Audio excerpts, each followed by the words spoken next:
Okay, we will get started since it is already 3 o'clock.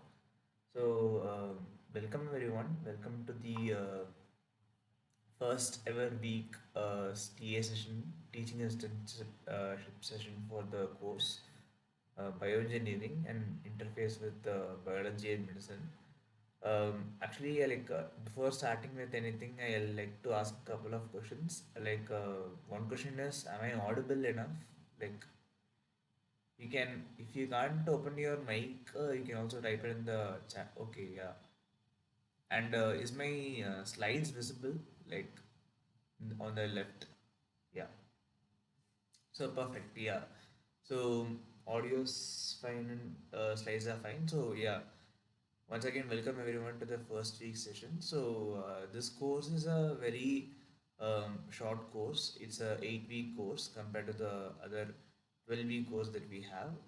So without wasting any time, I'll just get started. I'll just bring up my laser pointer as well. Yeah.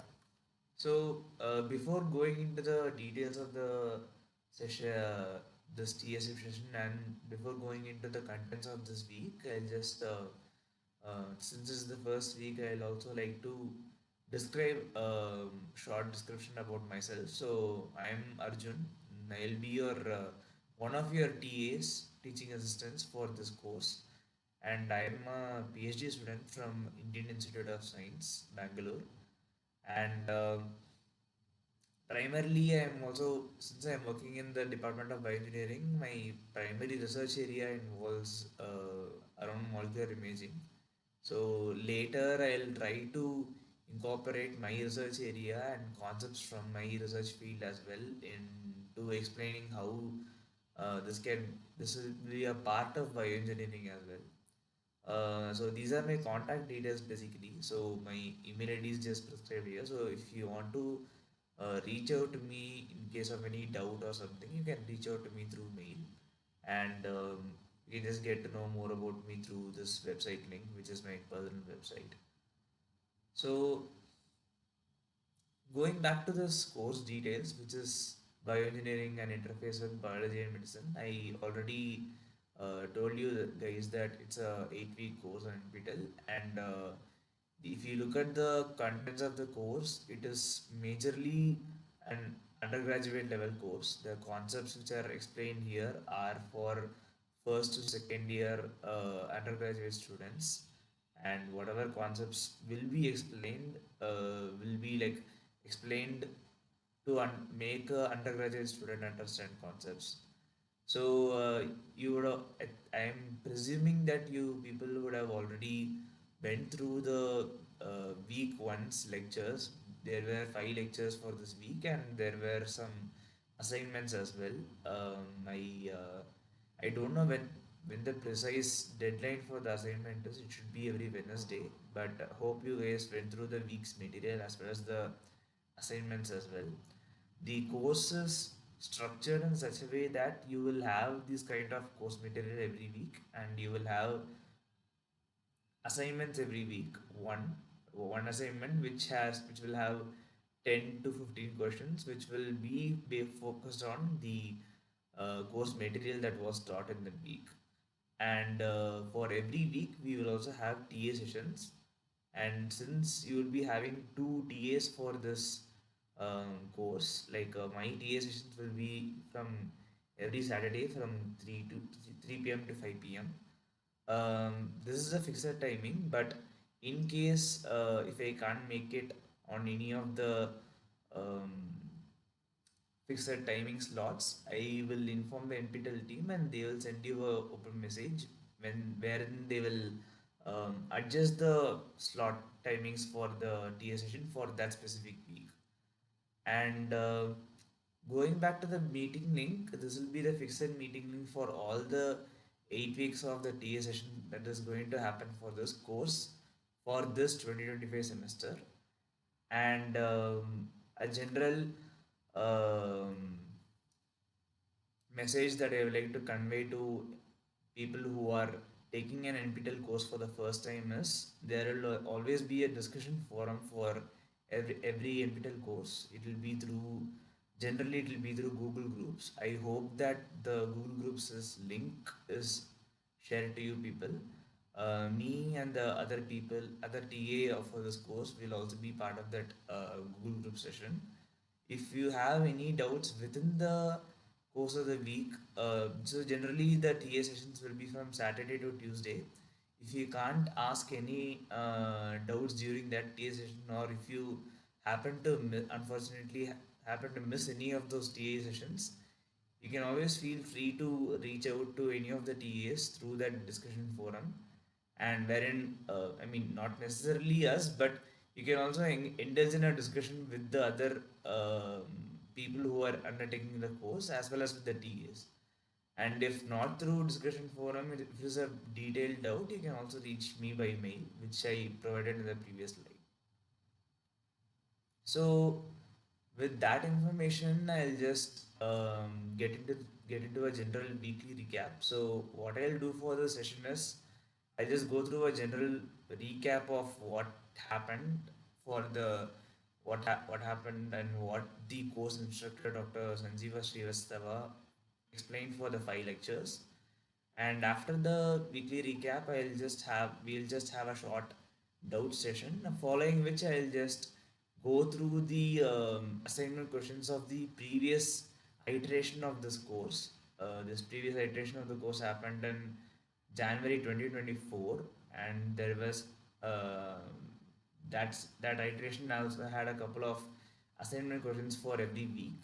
So I'll just go through week one's assignment questions for that iteration, and following that iteration, we will have another doubt session and we'll conclude this TA session. So I'll just um, jump straight away into the weekly recap. And this week was about a front, like it's just a general introduction to the area of bioengineering. And the course instructor was explaining why do we need bioengineering and what exactly do people do in bioengineering.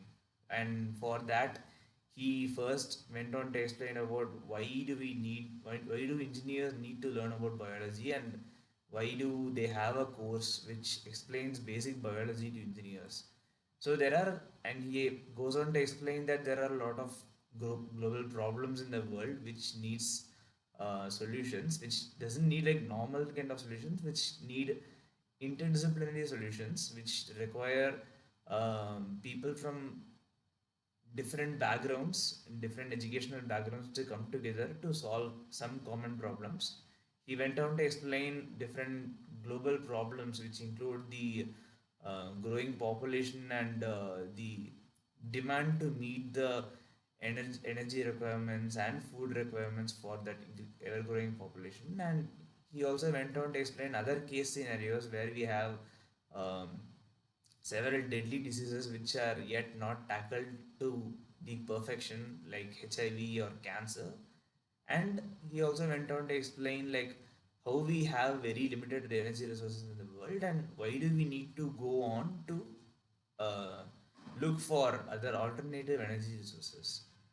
And in the next succeeding lectures, he went on to explain how bioengineering has provided solutions. Like here went on to explain how bio-inspired engineering ideas like the lotus stem, which was used as a source of inspiration for the paints and all those stuff. And he also went on to explain how uh, big corporates like Google and IBM are coming up with exciting projects involving artificial intelligence in an attempt to replicate the human intelligence, if either to either to compete with the human intelligence or to exceed human computational power. And he also explained a bit about the leading research that is being carried out in IIT Bombay by himself and by other professors. And after that, in the third lecture, he went on to explain about basic life processes, and he went on to explain what is life, what is mean by a life, and is how it means differently in under different contexts. And he also went on to explain how what are the necessary properties that that an organism need to be in order to classify itself as living. So to be more precise, there were several properties that every living organism need to have, such as it needs to grow, it needs to reproduce, it needs to respond to environment, and it needs to have specific growth patterns, etc. and etc. Not all the living organisms need to follow all these, right, need to tick all these check boxes, but almost all of the living organisms will um, uh, quite cover all of these characteristics of living things. And he also went on to explain the levels of organization in biology, where the cell can be explained as the most fundamental unit of life, where uh, like cell basically is the structural and functional unit of life. Like if you want a textbook definition, and uh, carrying on to say it is it, we need a cell to carry on lively processes, and it can group of cells can come together to form organ systems, and an organism. And finally, uh, to conclude the week's lectures, he also went on to explain about the different types of cells and different types of domains of life, which included three domains of life, mainly archaea, bacteria, as well as eukaryotic organisms. And he also went on to explain the difference between prokaryotic and eukaryotic cells, like how prokaryotic cells have something called as a nucleoid, which is not a defined, which is just chromosomal material, which is not compressed as such as how it is in eukaryotic organisms, and how there are differences in the composition of cell organelles between prokaryotic cells and eukaryotic cells. And finally, he went on to explain how communication happens between cells, how autocrine signaling, and like how there are different types of signaling, wherein neighboring cells which are attached to each other can communicate through gap junctions, which is a form of direct signaling. And apart from that, when a cell also can indulge in communication to its own, which is called as an autocrine signaling, and other types of signaling which involves short distance signaling like paracrine signaling, or a long distance signaling which involves hormones, that is classified under endocrine signaling. And the final lecture, we had a clinician's perspective, where a neurosurgeon was explaining about the problems that neurosurgeons face in day-to-day life, and how um, solutions can be developed from a bioengineering perspective. So that's all I have for the recap of week one's lectures. So I'll leave a short 5 minute break for now. So if we have any other doubts with respect to the course or with respect to week one, kindly shoot up, and then we can go on to discuss the assignment questions for week one from the previous year iteration.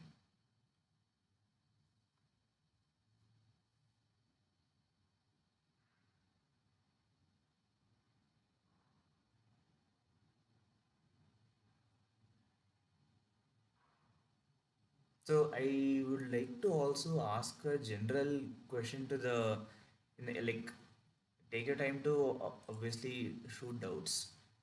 The chat box is always open. If you can't open your mic to ask the questions, you feel free to enter your doubts through the chat box.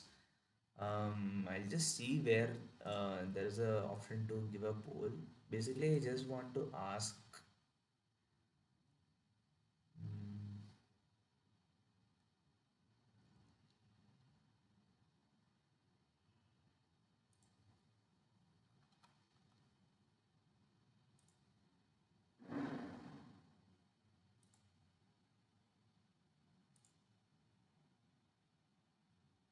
I mean, since there are just 18 people are here, so I mean, two are my screens, so I'll just 16 people are here.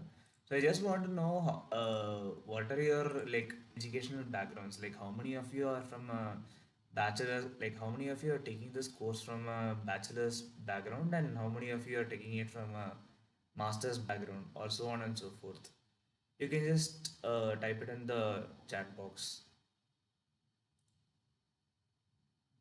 So this is just an introductory TA session for myself as well. So I need to like know uh, from which background many people are attending so that I can tailor my TA session accordingly.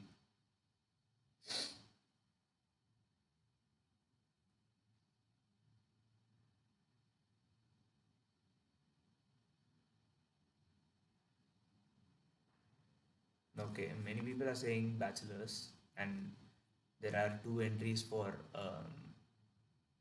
MSCs.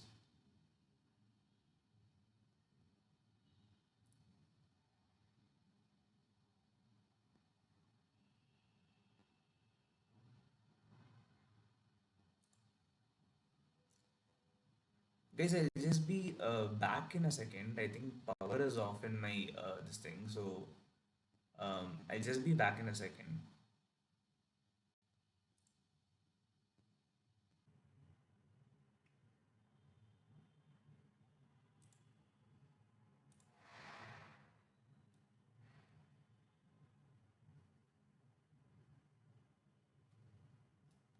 Yeah.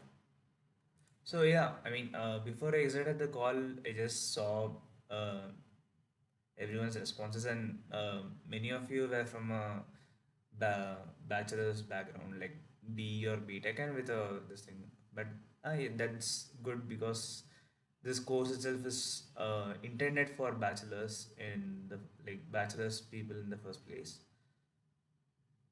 So, if there are no doubts for now, there is always another doubts session after the discussion of the assignment questions. So, we can always have that later as well. So, without wasting time, I'll just go into the discussion of the previous iterations assignment questions. So, most of the questions that the I just looked over the assignment questions from the previous thing, iteration, and most of the questions from the are taken from Campbell, which is the reference book that is intended for this course. So, if there are any doubts, or if you want to find any answers for the questions that were not like explained in the course material, you can like in the course videos, you can also always go back to that Campbell book. I don't have the Google Groups' discussion link with me. Once I get it, I'll try to share a copy of the book through that forum, from which you can download a copy. So the first question is simple. So which one of the following is not an example of biomimicry in engineering? So this is a 1 point question, and they have four options here.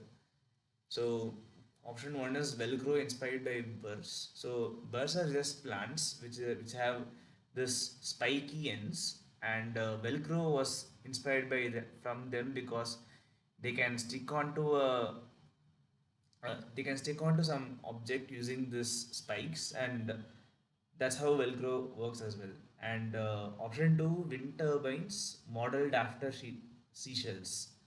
So wind turbines also have uh, some models developed after seashells. This is basically to just to reduce drag of the wind turbines and to increase the energy storage. Option three is solar panels imitating plant photosynthesis. We know how plant photosynthesis works, like through chloroplasts. Same way solar panels also work. They have um, which have and option four is nanotechnology in medicine. So can So the name of the book is Campbell. I'll just type it here.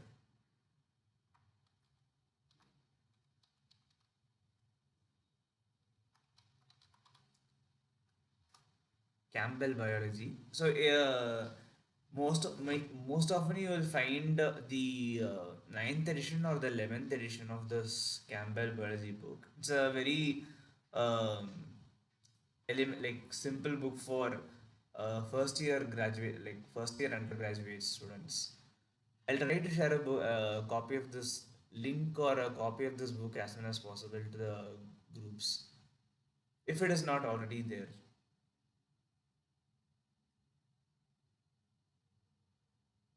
So I'll come back to this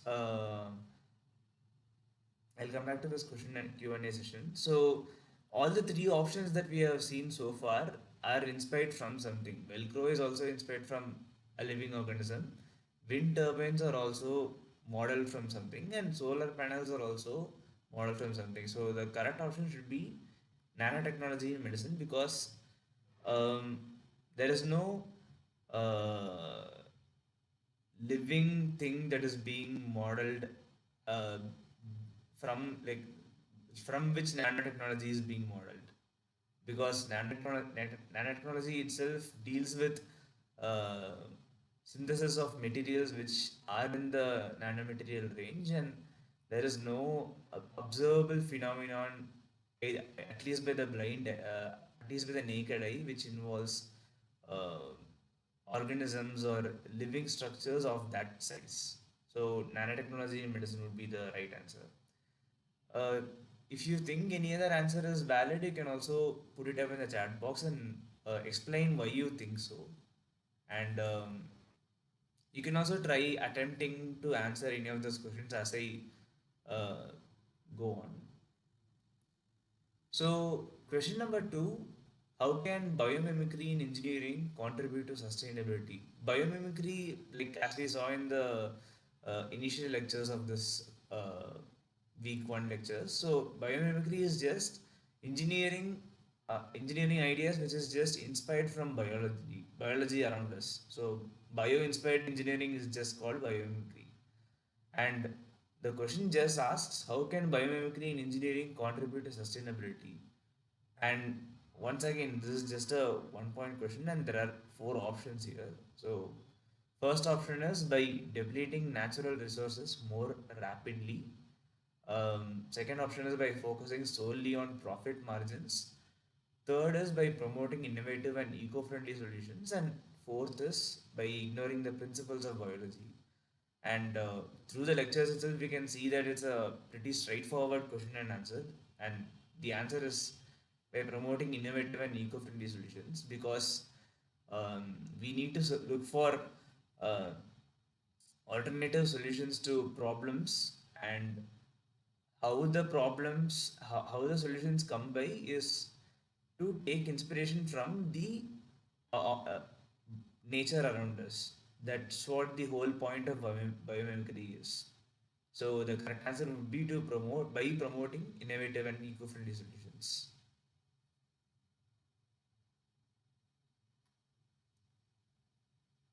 So the third question is: a student is studying various fungi in a microbiology lab and was given three different glass slides having three different types of fungi. He attempted to look through a light microscope and made the following observations by scrutinizing it. So these are the three different types of fungi. What are the most likely predictions for the organism fixed on the slide based on its morphology? So this is kind of a very tough question to answer, because you can't like just uh, look at the organisms and just answer. And I think an illustration, the same illustration is given in the Campbell biology. You can just look at it.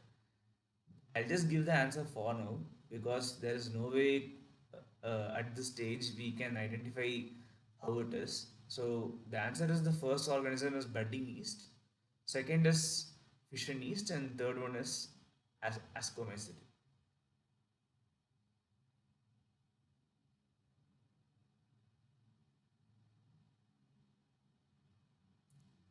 So the fourth question, mitochondria is referred to as the powerhouses of the cell due to its role in energy production. What biomolecule is mostly produced and used in the inner mitochondrial membrane of animal cells to oxidatively phosphorylate proteins and produce ATP? So this question, if to boil down this question, we know that mitochondria is the powerhouse of the cell, and through the lectures also we saw that mitochondria is used to generate ATP, which is the energy currency used by the cells. So the question here just asks, what does the mitochondria give out as byproduct, and sorry, what what is produced? Yeah, what is basically produced to give ATP as a uh, product? So all three of these options might not seem valid because deoxy DNTPs and DDNTPs are just uh, deoxynucleotide triphosphates and dideoxynucleotide triphosphates, which are used in synthesis of DNA. So this won't be used to produce ATP.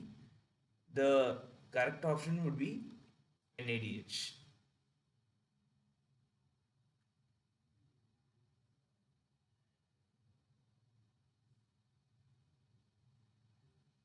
So, moving on, while eukaryotic cells and prokaryotic cells have several similarities, one important distinction is that eukaryotic cells have membrane-bound organelles. Which organelle among the following is involved in protein modification and drug detoxification? So I think in the third or the fourth lecture, where the course instructor went through the individual cell organelles and explained its functions, we know that there are several cell organelles present in eukaryotic cells such as lysosome, peroxisome, Golgi apparatus, as well as nucleus. So all of them have their own distinct functions.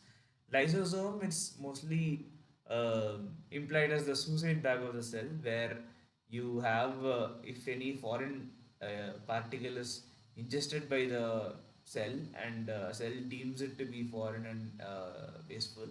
So the lysosome helps in lysing the organelle.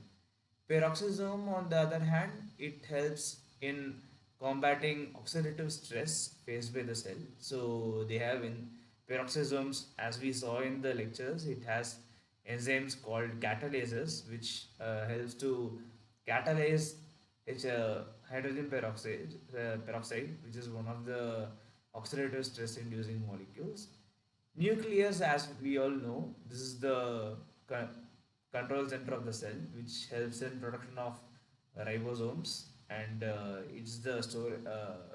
place of it's the place where our genetic material is stored.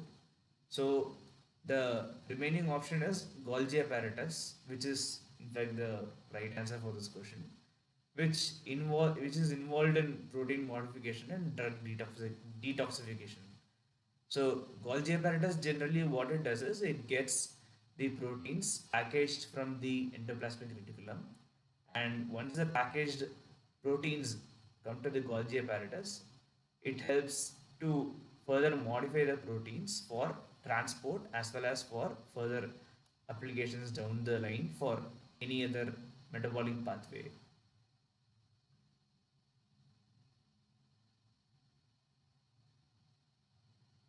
So if there are no other doubts, I just go on to the next question.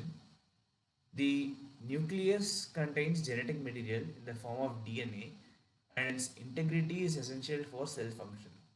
Which of the following components is responsible for regulating the passage of molecules in and out of the nucleus and plays a role in genetic transcription and replication? So, question is simple. So, they are explaining about the nucleus's function, and They are explaining, they are also saying that nucleus has DNA and some other molecules are transported to and from the nucleus. So, which cell organelle is helping the nucleus in transporting the proteins as well as other molecules in and out of the cell.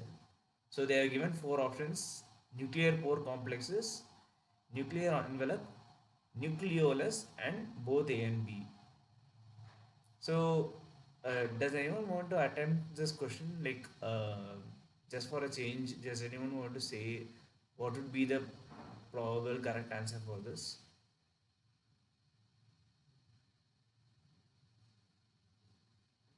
Both A and B, but how do you think so?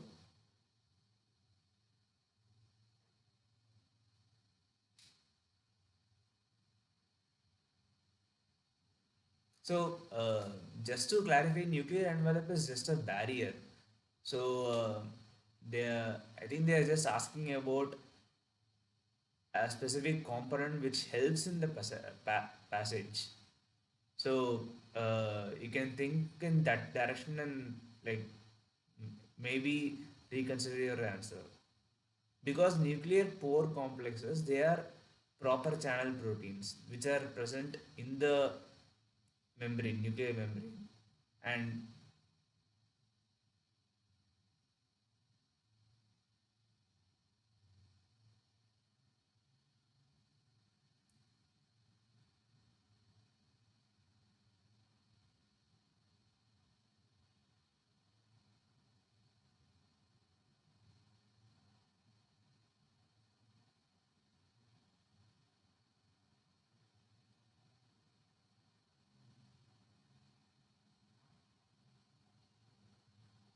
so I just go on to say the answer. So, as I was explaining, so nuclear pore complexes are channels, proper channel proteins which are present in the nuclear membrane. So we know that they help in proper transport of molecules in and out. But nuclear envelope, if you see it, it's just a membrane to separate the cytoplasm from the nucleus. So, if we consider it as a barrier to prevent the flow of molecules between nucleus and cytoplasm, we can't consider it as a component which will facilitate the transport. So, in that case, we can't consider the nuclear envelope. Same goes for nucleolus as well. Nucleolus is already present inside the nucleus, so it can't be helping transport of molecules in and out. Rather, it's just its function is to just produce ribosomes. So the correct answer would be only nuclear core complexes.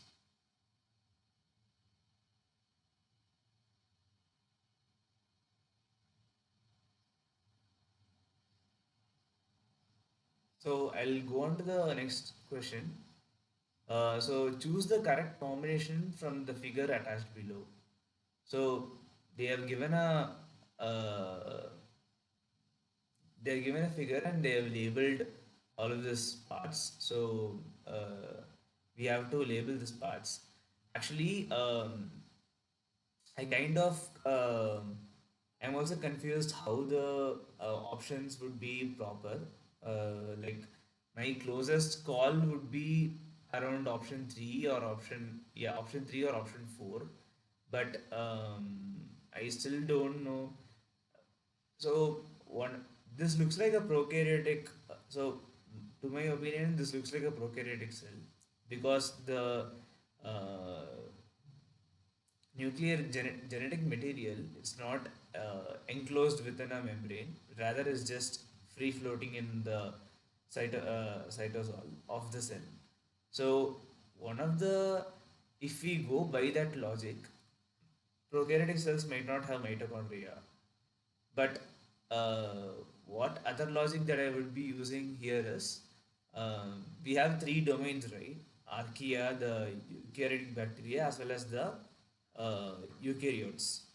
So Archaea have, if you search in the Campbell biology book, Archaea have always had mitochondria. Some of the uh, bacteria in archaea, they have they have had mitochondria. So this would hold true. These two options would hold true if this is a archaea.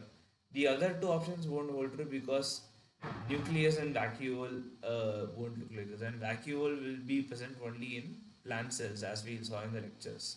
So these two options automatically you can rule them out. If you were able to consider these two options, right, where option 4 is definitely mitochondria, then you can say that option 3, the having sorry, in option 4, where the label named 3 is nucleus, might will not hold true because nucleus will always have a membrane around it, and the genetic material, as we can see here, is not covered. So the only right option here would be option 3, nuclear, like option 3, where the third label is nucleoid and the fourth label is mitochondria.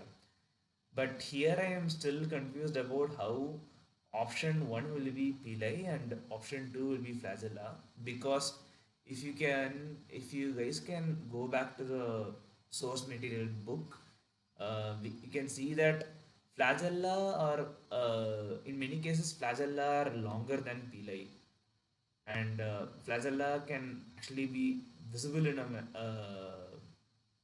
microscope itself, whereas the pili, you need to have like a bit sophisticated microscope to view them. So this is a point of discussion. I would like to, like, uh, I'm ready to invite any other opinion if you guys have any.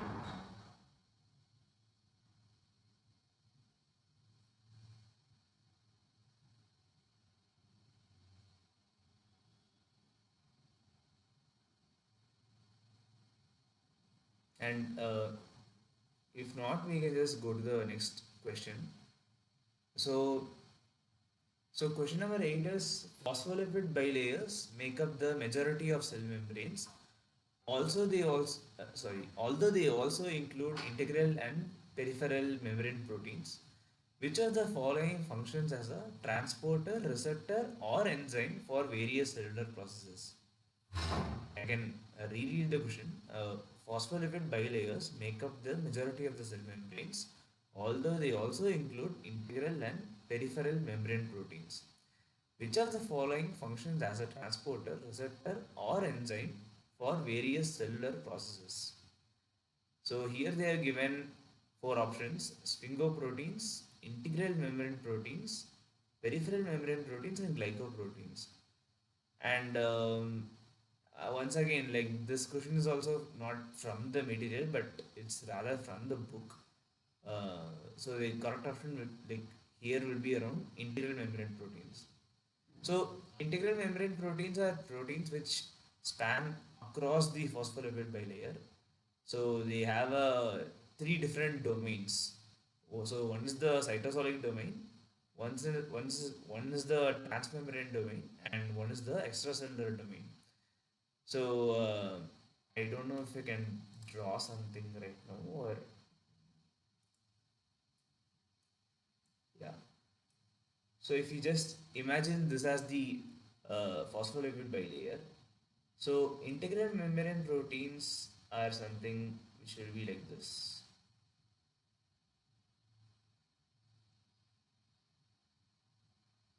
Yeah. So I'm just drawing it for reference, but in general they will have like uh, 7 or 8 looped structures, and this will. So let's just say that this is the extracellular matrix, or the ECM, and we'll just say this is the cytoplasm, and this will be the phospholipid bilayer. So they will always have three domains, where this will be the extracellular domain, this domains will be the cytosolic domain, and this will be the transmembrane domain, which, since they are always uh, since they span across that membrane. So integral membrane proteins are known to have several functions, and all these functions are listed in this question, which is the acting as a transporter, receptor, or enzyme.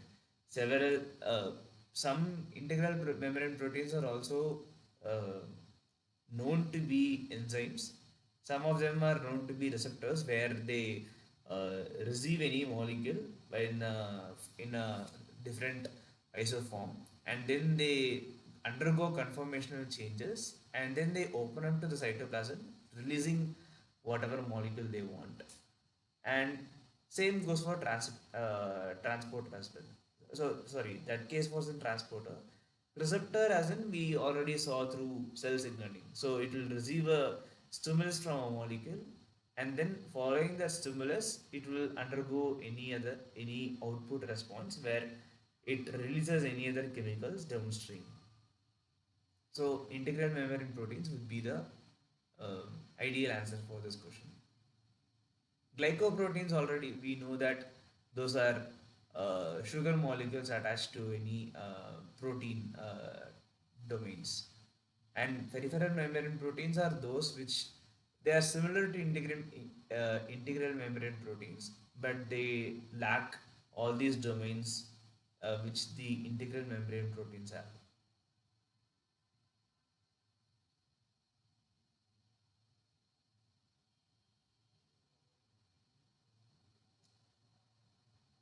So I'll go to the next question for now.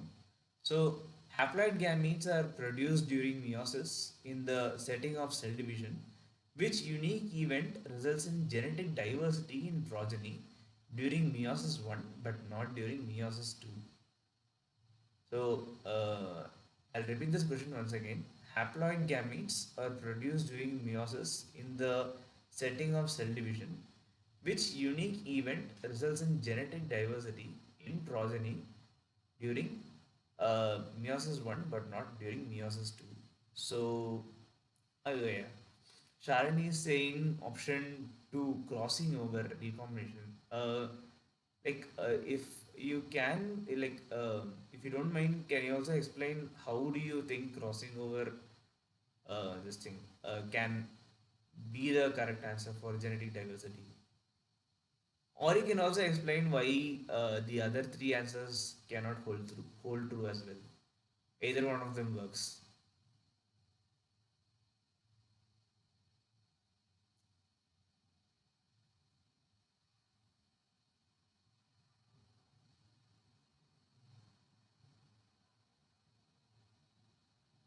So Sharani just said option B, crossing over. So just to give a simple explanation, crossing over is phenomenon where we have uh, different homozygous uh, chromosomes. And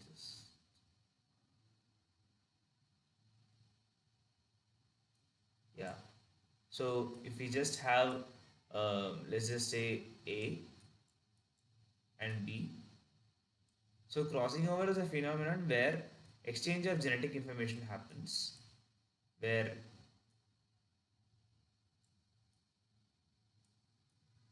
a small portion from chromosome B can go to chromosome A, and a small portion from chromosome A can go to chromosome B.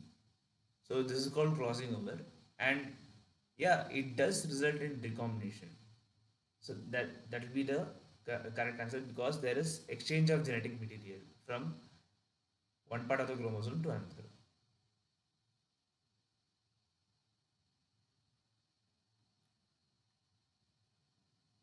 So the other three options, replication of DNA, there is no uh, modification of your genetic material. So one second.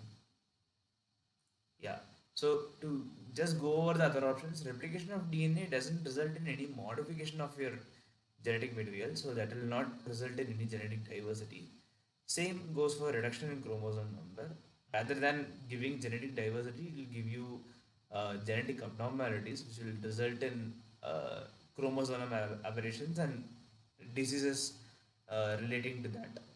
Separation of sister chromatids will also not lead to genetic diversity. Rather, it's just uh, chromatids having the same information just drifting apart during meiosis. So the right answer will be crossing over.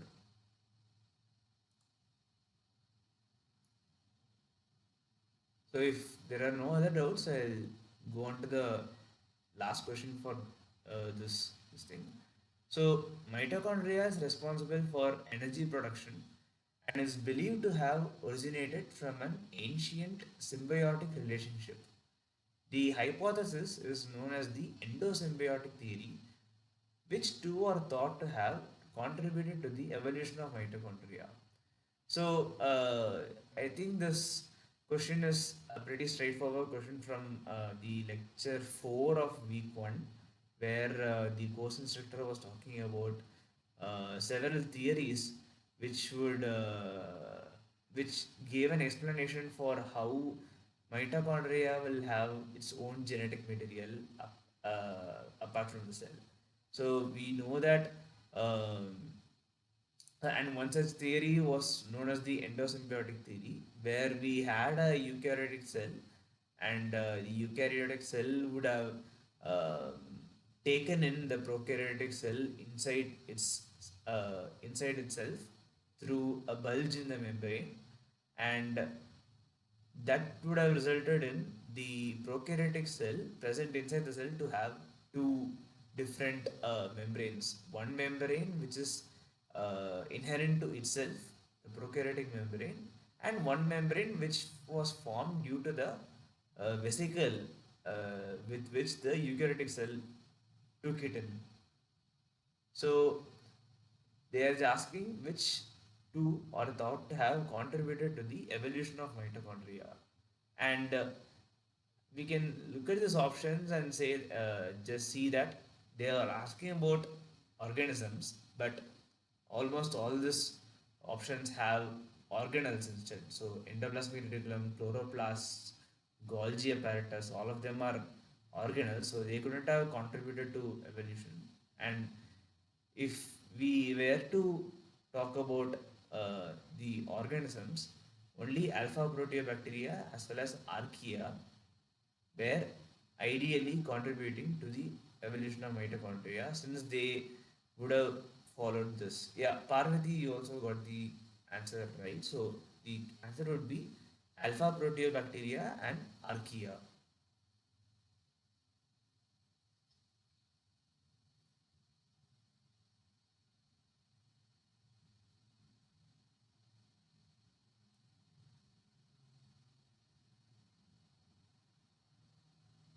So that's all I have for this thing.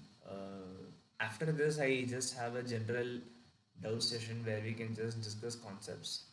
So for people who joined late and this thing, I'll just go over like every question once again, like, but not in a very slow manner, but I'll just go over them one by one. So for people who joined like very recently, I just gave a brief recap of how the course went in the first week and just gave a short recap. And I was just took some questions from previous iterations assignment, and then I was just discussing it. So these were the 10 questions that I would. These were the 10 questions that I was discussing about. And the first question is, which of the following is not an example of biomimicry in engineering? For which the options were Velcro, wind turbines, solar panels, and nanotechnology. And the correct answer would be nanotechnology. Question 2 would be, how can biomimicry in engineering contribute to sustainability? There are again four options: by depleting natural resources more rapidly, by focusing solely on profit margins, by promoting innovative and eco-friendly solutions, by ignoring the principles in biology. And the answer would be by promoting innovative and eco-friendly solutions. Question number 3 would be, a student is studying various fungi in a microbiology lab and was given three different glass slides having three distinct types of fungi. He attempted to look through a light microscope and made the following observations by scrutinizing it. What are the most likely predictions for the organism fixed on the slide based on its morphology? So they are given three options, and this was pretty complicated question at this stage of uh, the course. Maybe we can come back to it later when we are discussing some other weeks this thing. But for now, I'll just say the answer is option option one, which is label one is budding yeast, label two is fission yeast, and label three is ascomycete. Question number four, mitochondria is referred to as the powerhouses of the cell due to its role in energy production. What biomolecule is mostly produced and used in the inner mitochondrial membrane of animal cells to oxidatively phosphorylate proteins and produce ATP? So for this the answer is pretty straightforward, is NADH.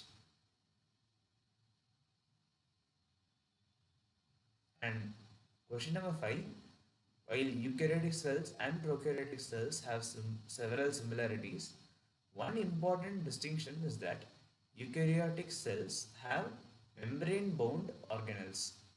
Which organelle among the following is involved in protein modification and drug detoxification?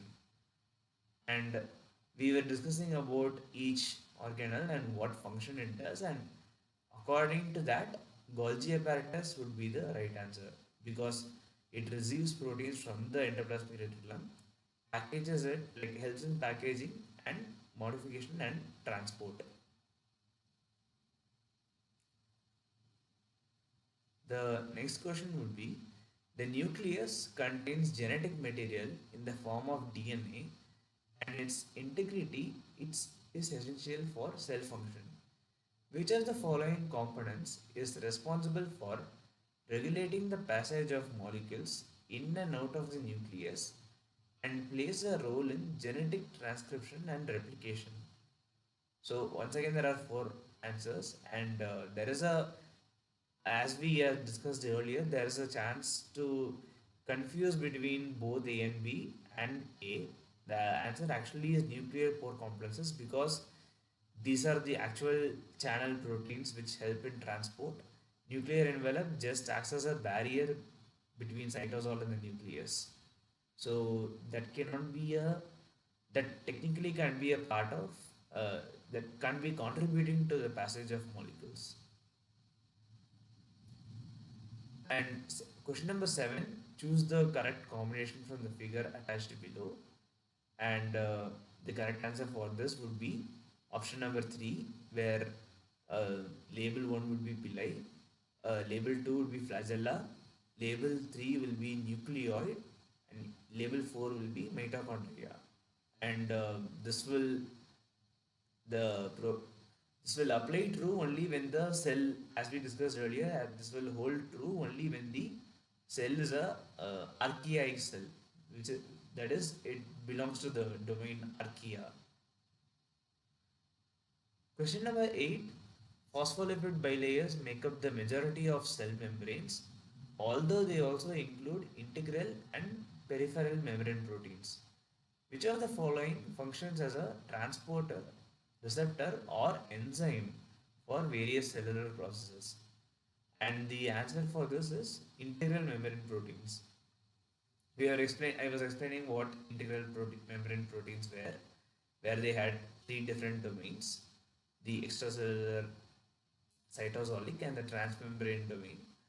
And yeah, all the integral membrane proteins uh, are known to have different functions, some of which have transporter functions, some of which have receptor based functions involved in signaling, and some of which function as an enzyme. Question number 9, haploid gametes are produced during meiosis in the setting of cell division.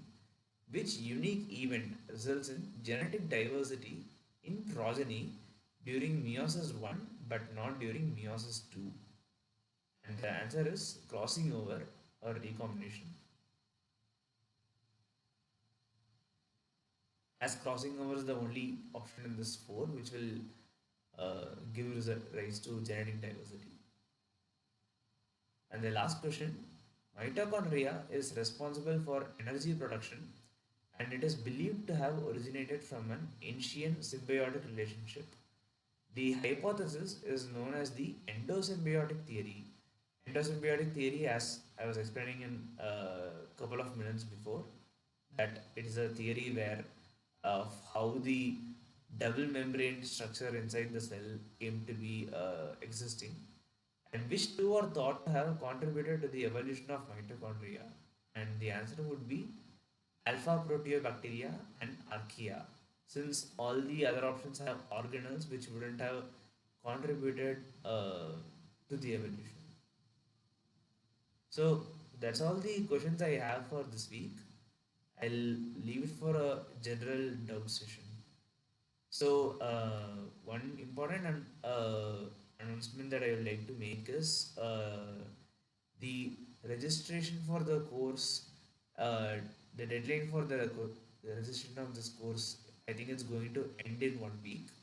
So, if you already haven't registered for this course, I would suggest that you do as soon as possible. So I'll leave the room open for another 1 hour where we can just uh, discuss the contents of week one.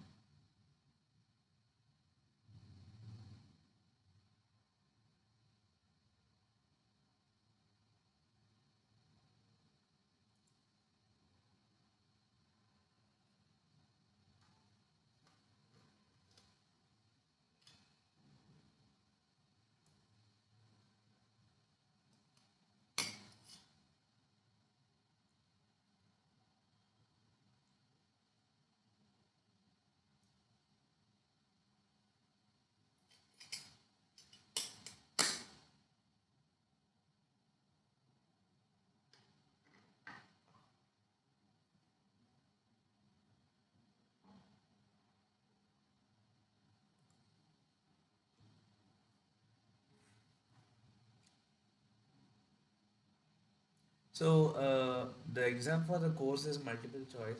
Actually, I'm like I am also a PhD student only, so you don't need to call me sir first of all. The second thing is coming back to your question. The exam for the course is multiple choice. So actually, in the main exam, you will have a lot of option, like lot of types of questions depending on the uh, type of question that you're going to face. Generally, for an NPTEL based exam, there are if I I would like to also ask how many of you have enrolled in an NPTEL course before? Not for this time, like not for January 2025, but before January 2025, has anyone of you enrolled in an NPTEL course before and attended an exam? I would like to ask that question. You can just give yes or no in the chat box.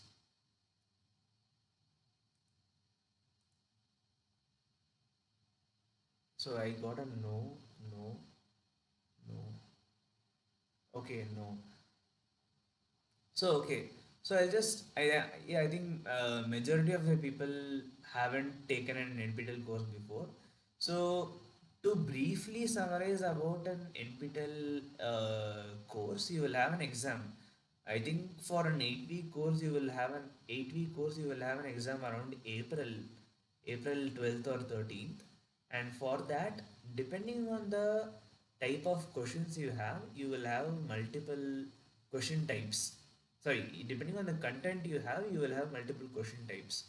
So the first type will be multiple choice questions. Like we discussed all of how we discussed all of these questions, all of them are multiple choice. So there will be multiple options and there will be only one answer correct.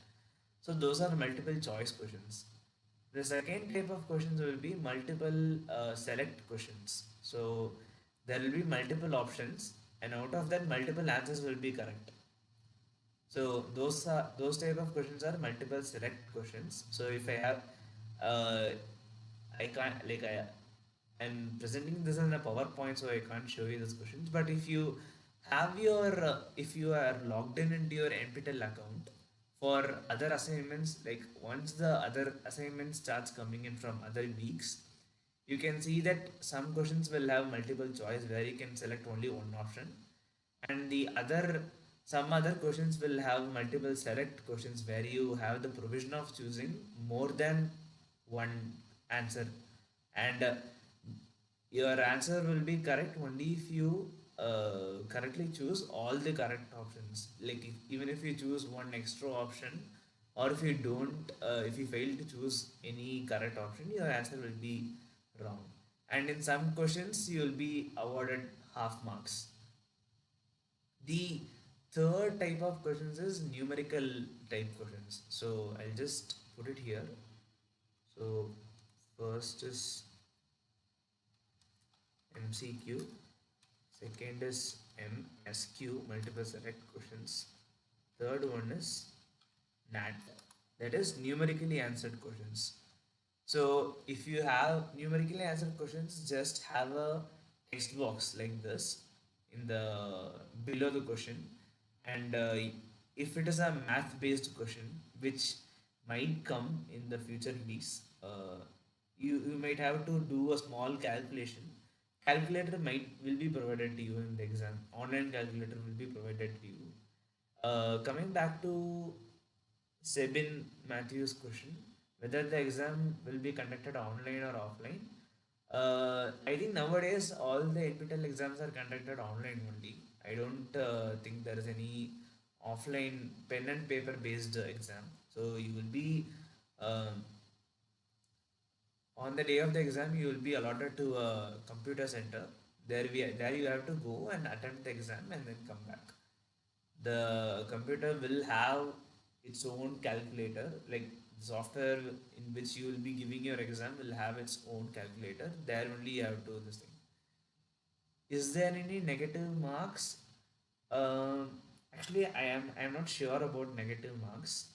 um, i can I can get it clarified later and get back to you. Yeah. If like, or you can also ask like the NPTEL team, if you get if the students are able to reach out to the NPTEL team, then you can ask and see if there are negative marks. As far as the courses assignments are concerned, I don't think there are any negative marks. The so you could already see, I think you people can already access the assignment for week one, and you can see that how much amount of marks is allotted for every question that you're going to attempt. So uh, aside every question, there will be question number 10 question will be given, and then it will be given 1 mark or 2 marks, 2 points or something like that. So as far as I know, there is no negative marks. But if there is any negative marks, I think they will mention.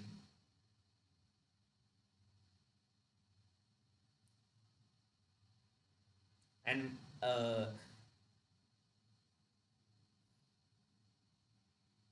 passing marks and criteria.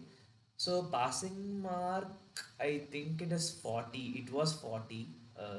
So 2 years ago, I was a TA. Sorry, 1 year ago in Jan 2024, I was a TA for another course. For that course, it was 40, but I still don't know whether that stands true. So the passing marks, if you already don't know, it is a combination of your assignment marks as well as your final exam marks. So both will have some sort of weightage to uh, your assignment, the marks that you get out of all your assignments and your exam marks will have a certain weightage, and the marks put together using the weightage will be your final mark. And the passing mark, uh, like whether you passed or failed the course, depends on whether you pass the cumulative passing mark from both the assignments as well as the uh, main exam, final exam.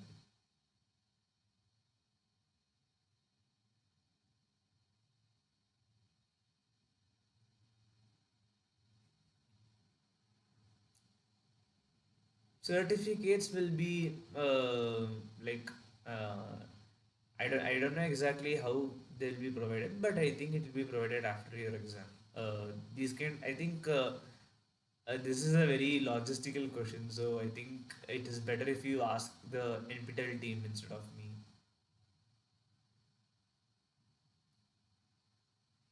Yeah, so that's what. So 2020 as distribution of assignment and exam. Uh, till last year, it wasn't the case like that.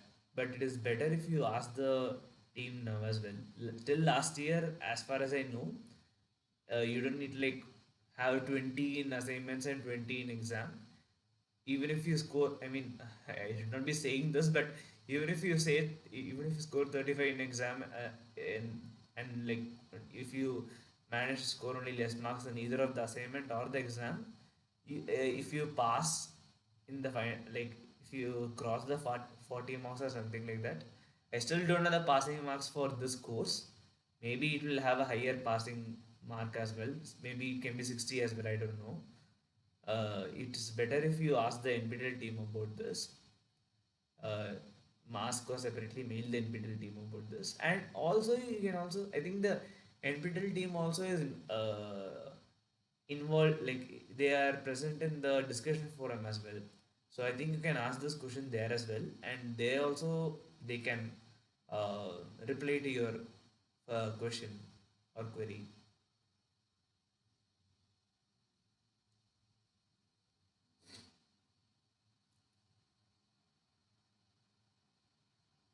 Um, if you submit the assignment late, but before the date, no.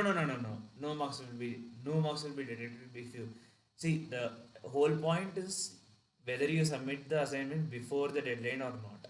If you submit it after the deadline, no marks. If you submit it before the deadline, whatever marks is intended for the question, it will be given to you. It's, I mean, it is anyways automatic. So answers are anyways fed to the whatever assignment questions the course instructor designs and gives it to you. The answers are already fed to the computer. So uh, many of the cases we will TAs will not be grading the assignments ourselves. Yeah. So you will get the full marks regardless of when you submit before the deadline. But just make sure that I think every Wednesday is the deadline for assignment submission for every course. So just make sure that I just check with yourself as well. Uh, Till on Jan 2024 session, it was Wednesday, every Wednesday. So just make sure that every Wednesday, before every Wednesday, you submit the that respective week's assignment.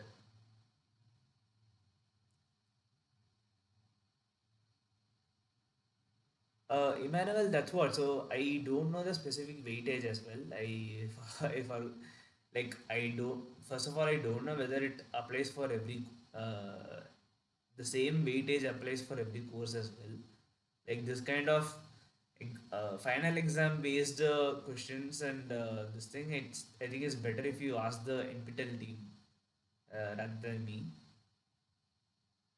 Like since so TAs are also student like PhD students, so they get courses like this every semester. So we don't know much about what's going to happen in the final exam. Rather, what we generally do is we just take a general recap of the class, and then we just discuss assignment questions so that it will be helpful when you attempt the final exam.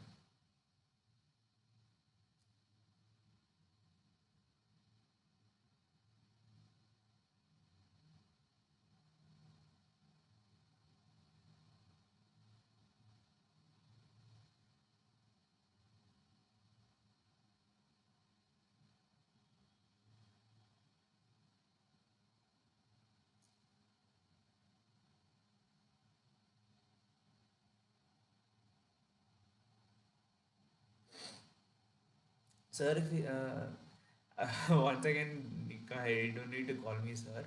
But if we missed any class, then there is any possibility to know the syllabus taught in class. So, like, see, first of all, I don't know, like, Ayman, actually, have you actually went through the weekly videos posted in NPTEL? Because that is the main content which you need to follow for the exam. That and the reference book which is prescribed by the course instructor, which is that Campbell Biology, ninth or 11th edition. Yeah. So this is just a TA session, like teaching assistant session, and I am just a TA, myself and one more person who is from IT Bombay. So both of us are just TAs. So um, I think he's also here in this meeting. So yeah, so both of us are just TAs, and we'll just be recapping the sessions, and we'll be discussing problem statement like problem statements or assignment questions. So this yes, the questions will predominantly be no, the questions will predominantly be based from lecture only. Yeah, and even if you manage to miss this recordings, there will be a tab in your NPTEL. Uh, there will be a tab for this course titled Problem Solving Session. So I am anyways recording this session, and I'll be uploading this recording along with this presentation in a couple of days, which you can access it later. All the TAs are supposed to do this. I will be doing this in a couple of days, and when like if you happen to miss any of both of our TA sessions, I mean Tuesdays and Saturdays are the TA sessions, so you can manage to attend it. Like you can try to attend any one of them. Even if you can't attend them, you can in course outline the recording lecture will be.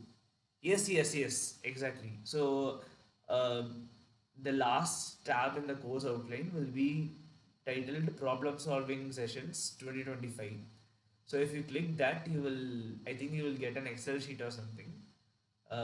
If you go, I think it will not be available right now because this is the first week.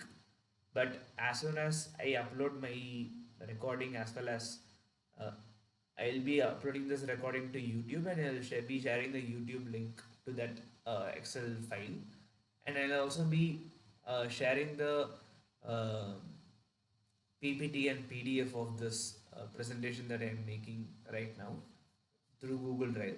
So you can access it anytime you want, even before the exams. Yeah, it's not necessary that like you will miss the recap if you don't attend the session in person.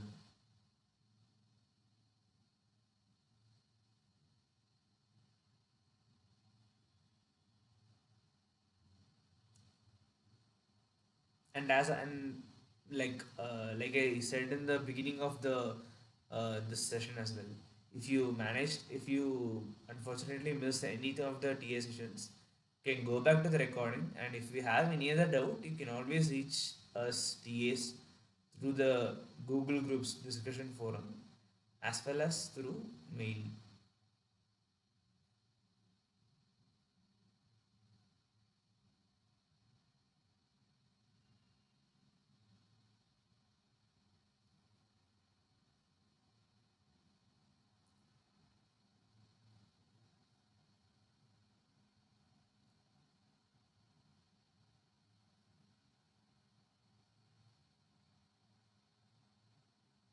That's what. So I'll try.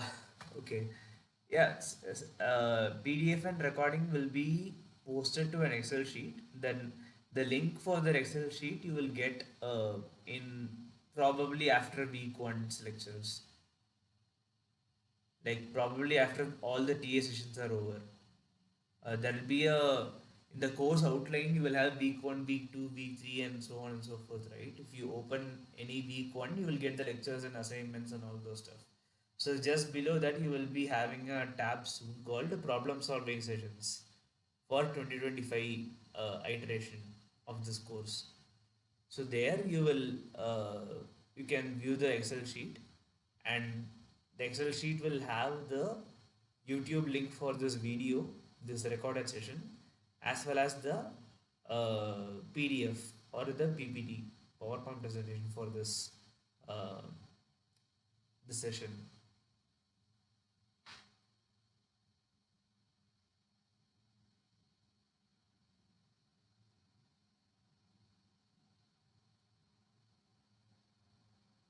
Actually, for the other people, if you don't have any doubts, like actually, that's all I have uh, for the discussion of the week's material. This is just the we have like I have time till 5 o'clock. The TA session is from 3 o'clock to 5 o'clock. So if you have any general doubts, you can discuss, or we will meet next week, which will be the next Saturday, 1st February, from in the same timing, 3 p.m. to 5 p.m. And like one more time, I'd like to say that if you already haven't registered for the course, please do register for the course.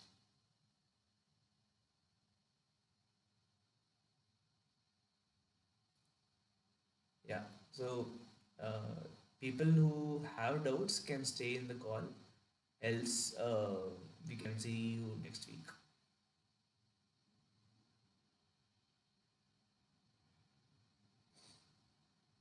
Yeah, sure. Thank you.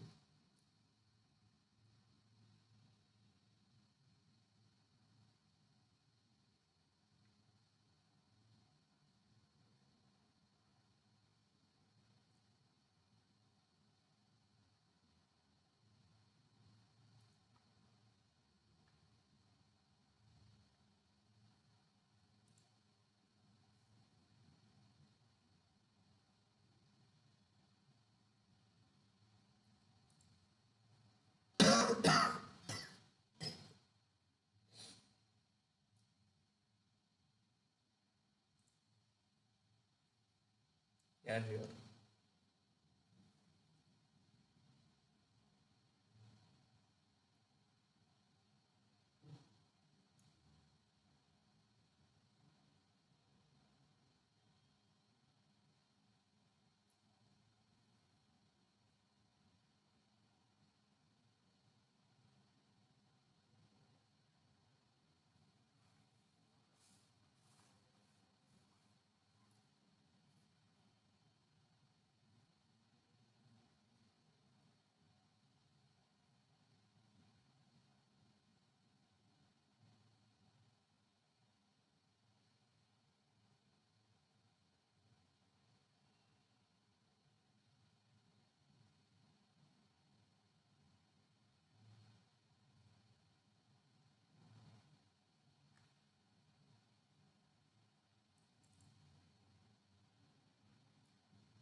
Hi, Sabin. Sorry, I didn't see the previous doubt actually.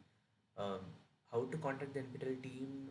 The NPTEL team's mail address will be like can you just let me know whether you are part of the Google Groups discussion group or not? You can access that in the course outline as well. But if you go to the Google Groups section, I think you will already see that the some of the people from NPTEL team is also part of the Google Groups. So you can just tag them, and any for conversation you can just tag them and then ask them what your issue is. You stay at Mumbai about exam center. Wanted to know about. Yeah, sure. Like I think they will be able to clarify it. Yeah.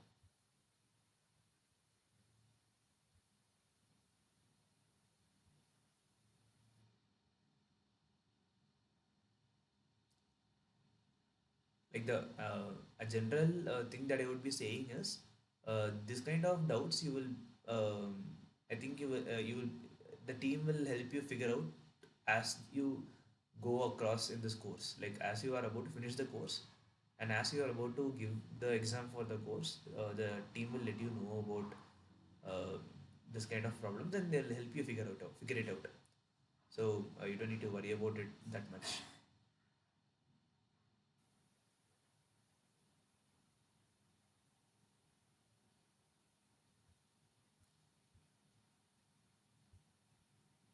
Now, I think your mic is on, but I can't hear you speaking.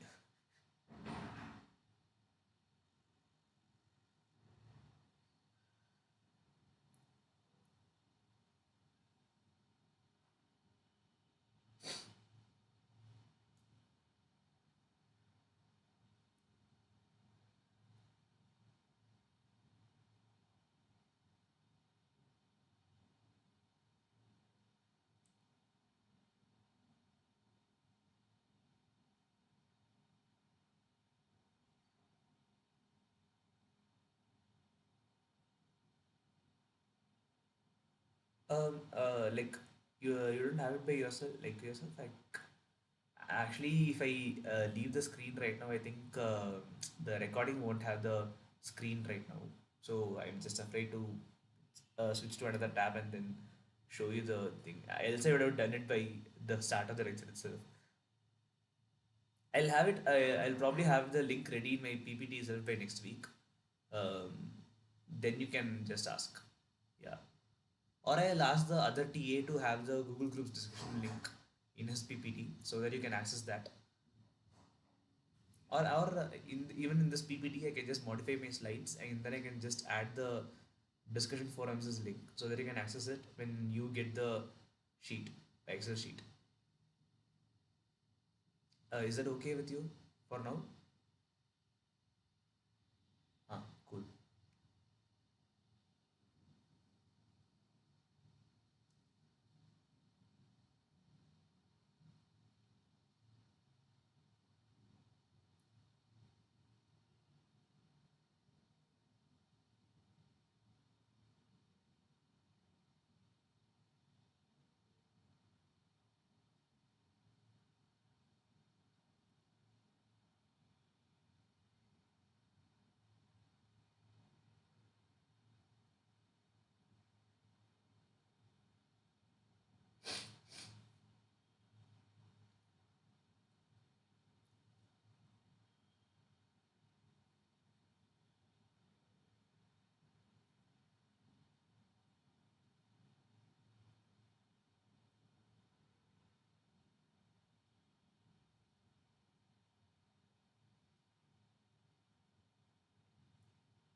Actually, like I don't know. I don't understand what you mean by the next session. Actually, like the session is like uh, till 5 o'clock. So I'm obliged to actually keep it open at least till 4:45 or something.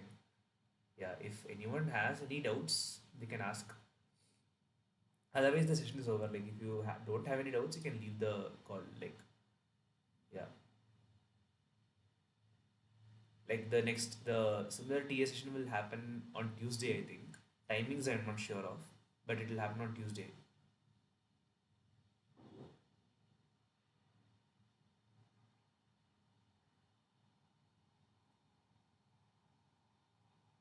Yes. So my next TA session will be for week two. That will be on Feb 1. Yeah. So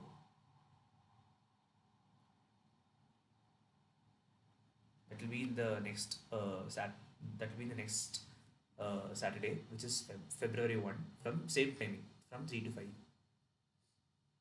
So normally the introductory classes won't, the TA session for the introductory classes won't be that long because it's just introduction. So the TA session will also be shorter only.